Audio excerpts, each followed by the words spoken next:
नमस्कार साथियों, आज मैं बहुत ही महत्वपूर्ण टॉपिक के साथ आपके समक्ष उपस्थित हूँ और मैं चाहता हूँ कि आप मेरी वीडियो देखते रहें और लाभ उठाते रहें।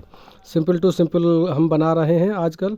और आज हम जो है, मैंने प्रेजेंट पार्टिसिपल के यूज़ से भी आपको वाक्य बनाना सिखा दिया है, परफेक्ट पार्टिसिपल के यूज़ से भी वाक्य बनाना सिखा दिया है। आज हमारा तीसरा रूल है बाय यूजिंग इन्फिनेटिव। आज हम इन्फिनेटिव के यूज़ से वाक्यों को सिंपल टू सिंपल करेंगे। इन्फिनेटिव का प्रयोग उन वाक्यों में किया जाता है जिनमें एक कार्य को करने के लिए कोई उद्देश्य दिया हो और अर्थ निकालने पर क्रिया में नानीने शब्द आए। एक बार दोबारा से सुन लीजिए। इन्फिनेटिव का प्रयोग हम उन वाक्यों में किया जाता है जिनमें किसी कार्य को करने के लिए एक उद्देश्य दिया जाता है और अर्थ निकालने पर जो है क्रिया में नानीने शब्द आता है। अब आप समझ गए होंगे कि इन्फिनेटिव किस तरीके के वाक्यों में इस्तेमाल किया जाता है। तो देखिए, बनाने का मैंने नियम लिख दिया है। वाक्य बनाने का नियम।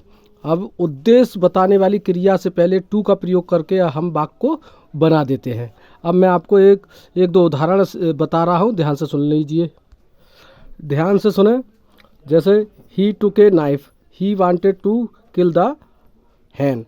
अब देखिए, नाइफ को जब उसने लिया, उसका उद्देश्य था किल द हैन, यानी कि नाइफ लेने का एक उद्देश्य है कि किल द हैन करना है।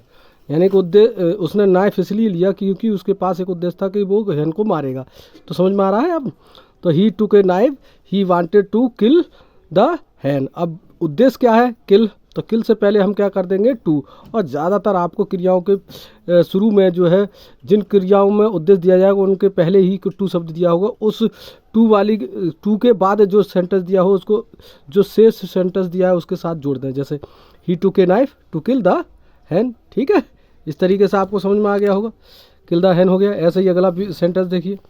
अब मैंने आपको रिमूव टू सिखाया होगा कभी, रिमूव टू और टू। तो उस तरीके का सेंटेंस दिया है, he is very big, he can not walk.